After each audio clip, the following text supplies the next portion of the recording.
পয়লা বৈশাখে ভ্রমণ পিপাসুদের বড় উপহার রাজ্যের। বেসরকারি বাসের মতো অত্যাধুনিক সুবিধাযুক্ত ও আরামদায়ক ভলভো বাস 5টি ডেস্টিনেশনের উদ্দেশ্যে চালাবে রাজ্য সরকার। পরিবহন মন্ত্রী স্নেহাশিস চক্রবর্তী জানিয়েছেন, সব ঠিক থাকলে পয়লা বৈশাখ থেকে এই পরিষেবা চালু হবে।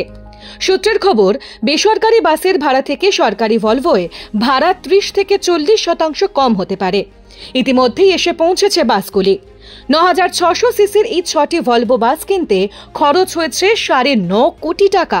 শীততাপ নিয়ন্ত্রিত বাসগুলিতে রয়েছে পুশব্যাক সিট এবং রিডিং লাইট। এই বাসগুলি চলবে কলকাতা থেকে শিলিগুড়ি, পুরী, তারাপীঠ, দীঘা ও পুরুলিয়া রুটে।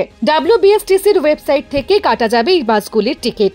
ধাপে ধাপে রুট বাড়ানোর পরিকল্পনাও রয়েছে রাজ্যের। তাহলে এই পয়লা বৈশাখে কোথায় যেতে চান? প্ল্যান করে ফেলুন চটপট। ডাউনলোড করুন এই সময় অ্যাপ, iOS ও অ্যান্ড্রয়েডের জন্য।